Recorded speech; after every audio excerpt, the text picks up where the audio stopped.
the right in this country is, the Republican Party is sort of flailing around trying to find something that they will use as their clothesline, if you will, over the course of the next couple of years in terms of like, what are they going to argue about? Now, we've gone through Scalise, and everyone is still standing, of course. Now, I don't know if they're going to have hearings on Dr. Seuss.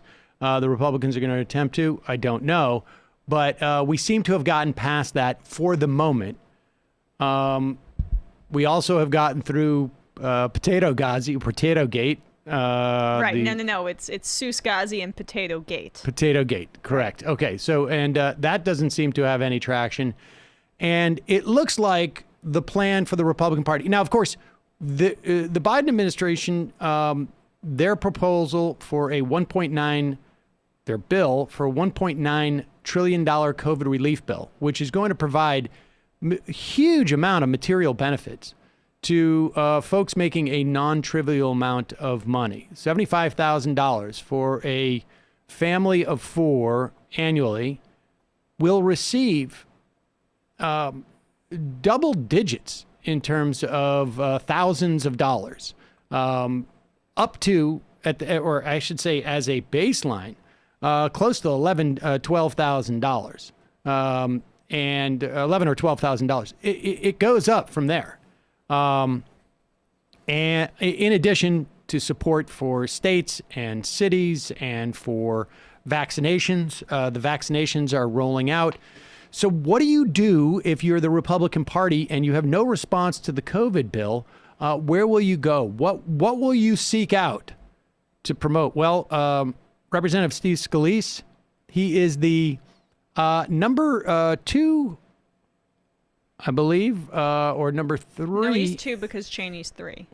Number 2 in the House. Steve Scalise famously said while running for office back in the day, I'm like David Duke without the baggage. And here he is making that point on the on Capitol Hill. You could just look at the crisis on the border. It's a major national scandal. Jay Johnson, the Obama Homeland Security Secretary, once said that if there were 1,000 or more illegal crossings, that was a bad day. Today we're seeing 3,000 or 4,000 illegal crossings a day at our southern border. It is a national crisis, and it needs to be confronted by President Biden, and he refuses to acknowledge this. There are super spreader caravans coming across our southern border. I think it's an interesting misplaced priority that the Biden administration's agenda is to open America's borders and close America's schools. This is the wrong approach. This is not focusing on the hardworking families of this country. The science says that the schools should be open now. Every school should be open, teaching kids in the classroom, and every day they refuse to do that, it's setting those kids back even further. Millions of American kids are being denied the ability to learn and to be able to compete. So convoluted. It starts is with the caravan and then... Well, it's a caravan super spreader. Oh, right. It's a super spreader caravan. But let's work backwards here for a moment. We know that the polls show that parents don't want to send their kids into school. The majority of parents don't want to send their kids into school. There is no great push to get their kids back into school because we are literally just a couple of months out from the vast majority of people being vaccinated, of having teachers vaccinated. We are literally weeks away from it being significantly safer for people to go back into schools.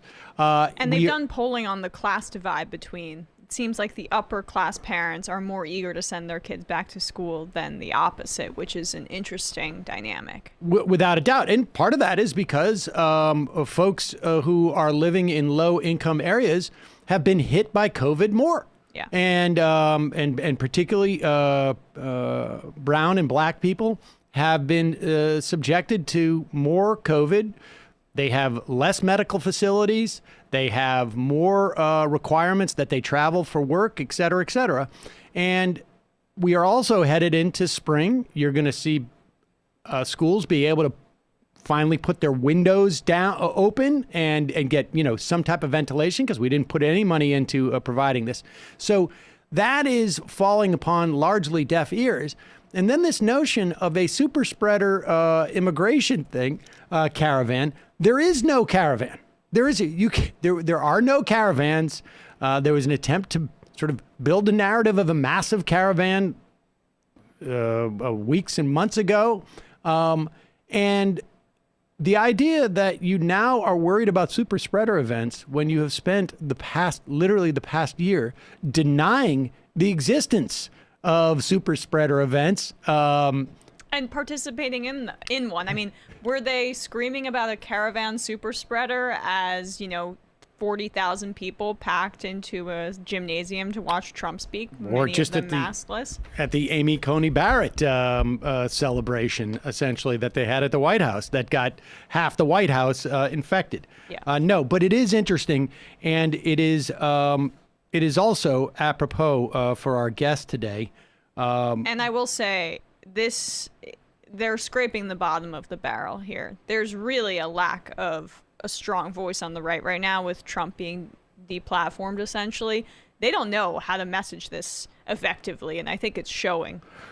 We'll see, because there's a lot of kindling for a message, an anti-immigrant message on the right. And in a moment, we'll speak to Brendan O'Connor, whose book, Blood Red Lines: How Nativism Fuels the Right, explains just that. We'll be right back after this.